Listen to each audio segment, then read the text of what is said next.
যারা বলেন video viral হচ্ছে না, আমার আজকের ভিডিওটি তাদের জন্য। যারা যারা বলেন যে তাদের একটা ভিডিও ভাইরাল হচ্ছে না, ওনাদের জন্য শুধুমাত্র আমার আজকের ভিডিওটি। ভিডিও করতে যদি আপনার 3 মিনিট সময় নেয়, অথবা আপনার যদি একটা 3 মিনিটের ভিডিও পোস্ট করেন, ওই ভিডিওটা পোস্ট করার আগে ওটার ক্যাপশন নিয়ে চিন্তা করবেন 30 মিনিট। আসসালামু আলাইকুম, সবাই কেমন আছেন? আশা করছি সবাই খুব ভালো আছেন। যিনি বা যারা যেখান থেকে এই মুহূর্তে আমার ভিডিওটি দেখছেন, যদি ভালো লেগে থাকে প্লিজ লাইক কমেন্ট শেয়ার দিয়ে পাশে থাকবেন। আর যদি ভালো লেগে না থাকে, কিছু করার নেই। যেটা বলছিলাম, আসলে অনেক নয়েজ হচ্ছে, ভিডিও করার জন্য সুযোগ পাচ্ছি না, প্রচুর হেলিকপ্টার আপস এন্ড ডাউন করছে। যাই হোক, নয়েজটা ইগনোর করবেন। যেটা বলছিলাম, যারা বলছেন ভিডিও ভাইরাল হচ্ছে না, আসলে ভিডিও শুধুমাত্র পোস্ট আপলোড করলাম আর ভাইরাল হয়ে গেল, ব্যাপারটা ওরকম কিছু না। পোস্ট আপলোড করলাম আর ভাইরাল হয়ে গেল, আসলে এটা কিছু না। পোস্ট ভাইরাল হওয়ার জন্য কিছু নির্দিষ্ট নিয়ম কানুন আছে।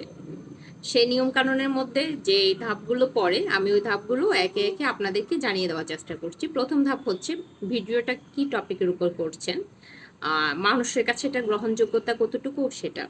দ্বিতীয়ত হচ্ছে এডিটটা একটু কেয়ারফুলি করার চেষ্টা করবেন, মানুষের মধ্যে যেন বিরক্তি চলে না আসে আপনার ভিডিওটা দেখার জন্য, মানে দেখতে দেখতে যেন বিরক্তি না আসে।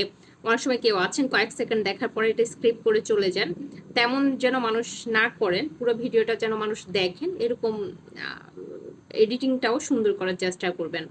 তারপর হচ্ছে যখন আপলোড করবেন, আপলোড করার সময় থাম্বনেলটা একটু পরিপাটি গোছানো থাম্বনেল দেওয়ার চেষ্টা করবেন, যেন থাম্বনেলটা দেখার পরও যেন বোরিংনেস না আসে, থাম্বনেলে যেন পোস্টের পুরো সামারিটা উঠে না আসে। আসলে আমার বাসাটা হচ্ছে ক্যান্টনমেন্টের কাছাকাছি, তো সারাক্ষণ হেলিকপ্টার আপনার উঠানামা করে, আসা যাওয়া করে, একটু নয়েজ হয়, প্লিজ ইগনোর করবেন।